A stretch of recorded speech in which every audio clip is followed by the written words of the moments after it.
It's time now for Mark Meets, in which I speak to the biggest names in the world of politics, sports, showbiz and beyond. The name Neil Fox is shorthand for the very essence of a consummate radio broadcaster. And I actually mean that. Someone seemingly born to be on the national airwaves. Neil Fox, variously known over the years as Dr. Fox and Foxy, began his career in front of a microphone at the University of Bath's radio station. And the rest, as they say, is history. Neil went into local radio in the early 80s, learning his craft, before joining Capital Radio during a golden era for that network, which famously boasted Chris Tarrant as the breakfast show host, with Neil bookending the schedule as the king of the drive time show from 4 till 7. As well as that, Neil was the face and voice of the Pepsi chart, which ultimately overtook the official Top 40 show on BBC Radio 1. No mean feat. Neil's done plenty of telly too, famously starring as a judge on Pop Idol, alongside Simon Cowell, Pete Waterman and Nicky Chapman. Neil continues to broadcast on the national airwaves, obviously, hosting the hit breakfast show Fox's Morning Surgery every Monday to Friday on Nation Radio, which is, I've got to say, a great listen. Neil Fox, welcome to GB News. Thank you very much, and it's very nice to be here on a Sunday night. Look, thanks for coming out. What are you missing? You should be with the family eating Easter eggs and... Actually, it's quite a nice break from when I left the house this evening. My eldest daughter and youngest daughter, so 20 and 15, were watching High School Musical 3, so it was actually quite nice to get out of the house, although I do think they're great films. Well, yeah, of course they are, but look, it's great to have you. Their loss is our gain. What is it about radio that seduced you? Gosh, someone once said to me, radio's a bit like having a mistress. You know, you might want to try and give it up, but it's going to be very difficult to. And I think at the time I remember thinking, what a load of crap. But to be fair, it's something about it. It's, you know, with TV, it's very much a sit down, watch the TV screen. You don't have it on as you're wandering around the house. I think the beauty of radio's always been that... We're there doing our thing while you're living your life, and we become part of people's lives. You choose a radio station almost like it's a friend, like it has a personality, because all stations, you know, they have like their own personality. And I suppose you tune in because you like having that friend on the radio, whoever the DJ, you know, may be. And I think... there's something about, you know, you could be getting up in the morning at your most vulnerable time, or in the car, having a bath or having a shower or doing your homework. Wherever you are, radio can just be there. Or it used to be there. I mean, it still is to a certain extent, but things clearly, like everything in our sort of technologically changing world, is changing for radio, I would say. Well, yeah, and of course people can now put playlists on their phone. They can choose their own music. Do you think we'll still have radio in 100 years' time? I think it will always exist because it's a wonderful, free, easy, cheap medium. But I do think it'll have to change to exist, particularly to keep younger audiences. So, you know, my kids who are 20 down to 15, they don't listen to the radio. Yeah. You know, I think stations like Capital or Kiss or, you know, pop music stations that were always doing the top 40, that was the staple as you grew up. You know, where'd you get your music? If you can't afford to go and buy music, well, you can't buy it anywhere now. You either stream it, but radio was always there, just to hear your favourite songs. Well, now they kind of go, why would I do that when I've got Spotify?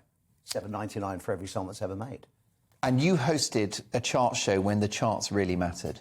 Yeah, I mean, look, gosh, as a kid growing up, I listened to people like Tony Blackburn and what have you, doing sort of the Sunday afternoon top 40 on Radio 1. Fluff Freeman. Yeah, those sort of legendary DJs with amazing voices and that amazing radio sound that it had.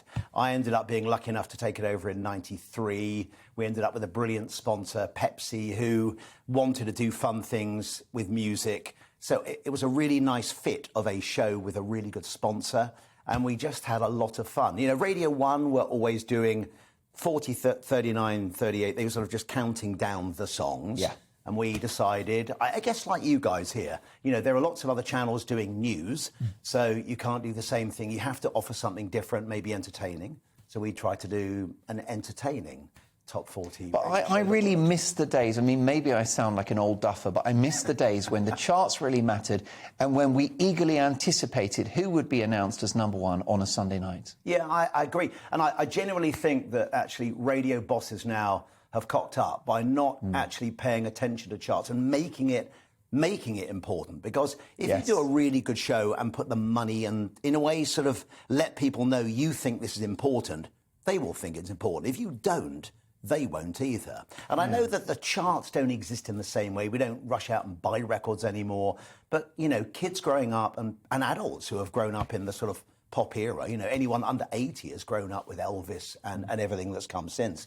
They're interested in music, you know, so if you create people love countdowns, whatever the countdown may be, so create a very entertaining countdown. Exactly. They'll listen. That's whatever right. it is, whether it's, you know, the top 10, you know, top 10s on bank holidays have always done well. Countdowns of any form, the top 10 movies, the top 10 reality shows, or whatever. People like countdowns. But also, I mean, if you're an artist and your song is the most streamed, OK, you're not making much money, but it's still an accolade, isn't it? And deserves recognition. Yeah, and that's, I think the one thing we always found, say, when we were doing the Pepsi chart was these artists who were getting to number one, you know, maybe it was the first time they'd ever got to number one. And we wanted to speak to them and go, how do you feel today? Because you probably were a kid who had a dream, who picked up an instrument or sang in front of the mirror. You finally got a song and it's number one on the charts. Yeah. However that number one is, however it's been worked out, you're number one and you're chuffed as hell and you want to celebrate. And so it was always nice to talk to them. And however big the stars were, I mean, literally, and they may have had, you know, 5, 10 or more number ones, big stars still got excited about being number one, particularly the big stars, actually, because they suddenly realised they were still maybe relevant with a younger audience. You know, so they all want to be number one. Well, yeah, and what was an amazing moment in your career is you'd gone from being the king of music radio, and then you launched what would become a huge cultural phenomenon, which is those sort of talent contests, a singing competition on TV. I mean, I know back in the day we had Opportunity Knocks, but Pop Idol really was the template for Britain's Got Talent, X Factor, and all of those other shows, and you were one of the judges. I mean, did you have any idea you were on the precipice of something big? We thought it could be entertaining, because... and it was brilliant, by the way. It was a really entertaining show. And again, you have to remember that tech played an important part in that being successful. The tech being that you could now vote from home. And that was the way of, instead of writing on a postcard, which you did to Huey Green on Opportunity Knocks, what you did was you could actually go bing, bing, bing, keep. It was like being the gladiator. You suddenly were sitting at home with the audience in the amphitheatre going, should he live or should they die? And that's what you were doing with your telephone. And it was very amazing for everyone. Hence, people really got involved because they drove it. We were sitting there having a say, but we didn't decide who stayed or went. Nicky Chapman, Pete Waterman, legendary record producer, of course, and Simon Cowell. Whatever happened to him, by the way? Is he still working? Well, apparently so, yeah. And falling off his motorbike a lot, it seems. Poor chap, I know. I do worry about him and his cycling adventures. But, well, I mean, he's a different beast to the one you worked with all those years ago, I would have thought. Yeah, look, Simon, I knew Simon long before we did Pop Idol, and that's how... Just as a record label man? Yeah, and a brilliant record label man. I think he really was and is. He has the ability, Simon, and this was the annoying thing, to be fair, if you're being really honest, when you look back at Idol. Although Pete had a great view, Nicky had a great view, I had some interesting views, really annoyingly, the audience just wanted to hear what Simon said in the end, because he 99% of the time just got it right. He has that ability to know what the public like. Yeah. And it didn't always have to be credible. You know, he was the man that put out Zig and Zag on record, and Robson and Jerome, and, you know... Who made a fortune. Absolutely. So I think sold millions of records. They did. And Simon just thought I think this could be successful. I'll put it out. I'm not worried about the credibility. I don't want the coolest band in the world. Let's just see what sells. And he was bloody good at doing it. He was. What kind of guy is he? Because, I mean, you probably know the real Simon. Because if you met Simon now, you know, it's a construct, isn't it? A phenomenon. But who was the guy you knew back in the day, probably calling you and plugging his records to get on your shows? Simon was always great fun, very honest, as he always was on TV. He knew what he wanted to get. And I think Simon would probably be happy if he was watching this now. If I said Simon's main interest was Simon. Right, yeah. Being successful. Yeah. And he's been pretty good at it. Yeah, too right. Well, what do you think about the future of those music programmes, so those singing competitions, the X Factor, should that come back? Or have we had overkill, do you think? Well, I definitely think there was overkill. I mean, God, how many times can you watch bad singers sing, to a certain extent? And a few good ones every now and again. I mean, but the bad singers, well, really what drove those programmes. You know, The freak show element, without being unkind. Let me say, instead of freak, maybe car crash. Good, the bad, and the ugly. Okay, and that's better. Look, we loved it because people would turn up with their dreams, and you know, and we at home could go, oh my God, they're dreadful. Yeah. And everyone, they're dreadful. And the trick with those people is not to actually abuse them or mock them or kick them when they're down, but just give them a platform, and if it's a bit amusing, then so be it. Yeah, exactly. And I think, look, no one forces anyone to come on any of those shows. So I think we realised pretty soon on, though, in the first series, that you had to be very careful with people, but particularly when it became so big. There's an element of these people do not understand the business. They're coming into a massive show. And, of course, as soon as you're booted out of those shows, that literally is it. No one cares. No one gives a monkeys anymore. So, and I think that was pretty hard, particularly when you got down to the last 10 and they were all these live shows and going to live events. And sort of for that moment, they were stars, in inverted commas, until you were booted out. And then literally Monday you'd go and do, I don't know, GMTV or whatever it was. And then that was it, off. And then we've got the 9 left, the 8 left. And I think that was quite hard for people to stomach. Yeah. So I think after that we said, we've got to make sure we look after these people when they're kicked out, because otherwise it's a bit of a hard fall for them. Tell me about the challenge of interviewing some of the biggest stars in music. You must have had everyone in your studio. I think I've been very lucky, and I have interviewed massive stars. Like anything, you got to do your prep, haven't you? I mean, if I turned up to a show and no one, if you knew nothing about me and you literally, I think that's just rude. And I think a lot of that with stars, if you turn up and you clearly know their music, you've done your research. Most of them, I never found the superstars to be anything apart from charming and smart. Some of the worst ones were the up-and-coming ones who are a pain in the arse. Is that right? Yeah. Are they the ones who sort of already think they're a big cheese? Or what's the issue with the up-and-comers? I think some of them were... I think they believed the hype. Right. Okay, and there's a lot of hype around new artists, of course, because that's part of the sell, creating this sort of whirlwind of excitement when a new artist appears. And I think as long as you don't believe it all and realise it's a bit of the marketing, as soon as you do believe it, that's the problem. But the big stars, I never had a problem. They were always fantastic. Modern music's a bit rubbish, isn't it? I don't think that's right. I mean, I think there are some amazing artists around nowadays. Ed Sheeran, Dua Lipa, Olivia Rodrigo. I mean, there's a... Look, are they up there with the Beatles, the Stones, Elton, well, I think Led Zeppelin? The difficulty is everything is slightly derivative now, isn't it? Because you go back to Elvis and Little Richard, and then you get the Beatles and the Stones and Zepp and everything else. It was the first time we'd ever heard that kind of music. But now an awful lot is, if those were your heroes when you were growing up, it's pretty hard not to be slightly influenced by them. So what is new now?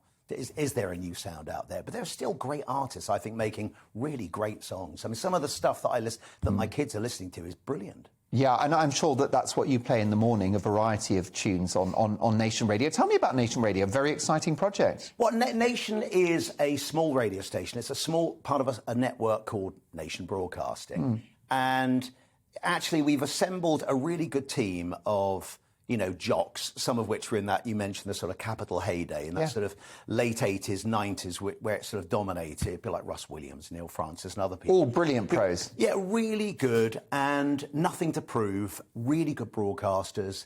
And we're actually allowed, rather like here, you can talk and you can have some fun and hopefully be entertaining. I think a lot of radio's become very sanitised. A lot of radio's terrified clearly of streaming. It's kind of managing decline. Streaming's there, just I can have what I like when I like, with no ads and no one talking rubbish in between. So I think what they've tended to do is sort of stifle their broadcasters. Right, just play another hit, play another hit. They give them about 20 seconds for some forced banter.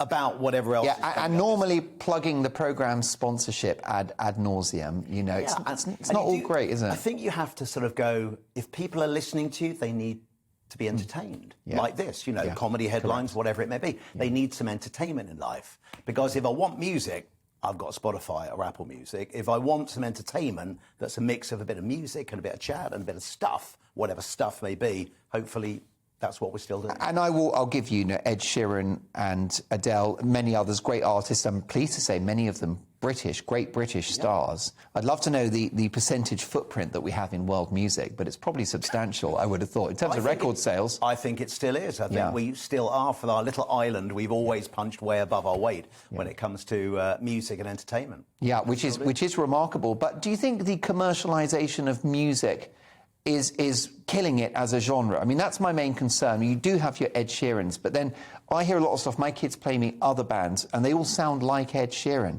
And the female artists sound like they're trying to be Adele. Yeah. And that sounds to me like commercial pressure, rather than back in the day when bands could just create their own sound. Well, I think I'm going to say you're being slightly delusional in the nicest Not for the first time. Okay? No, exactly. And I'm sure people are nodding in the gallery going, gosh, you've sussed this guy straight up. You've obviously met them. Was, if you go back to the 50s, 60s, 70s, whenever, the only bands we really remember were the really big ones. But at the time, there were bands trying to sound like the Beatles, bands trying to sound like the Stones, because it was selling. So record agents, record companies were going, hey, try and sound a bit like that guy, because that's what's hot at the moment. I don't think that's ever changed. It's always been the music business. It's always been a business. Putting records out is not cheap. Doing videos is not cheap. You know, so they have to generate money. It's not a charity. Have you got tomorrow off? No, I'm on tomorrow morning. You're not? I'm on tomorrow morning, 6 until 10. A pro. Look, I'll be listening, because I'm always up early on a Monday. Good man. So it's Nation Radio, and the show is once again called... It's called Dr. Fox's Morning Surgery. We should clear this up. Are you a medical doctor? No. Damn, I was hoping you'd be examining me during the ad break. Welcome to the GB News YouTube channel. You can watch us live 24 hours a day, catch up on your favourite shows, and join in the conversation in the comments below. Don't forget to subscribe and you'll never miss any of our exclusive content.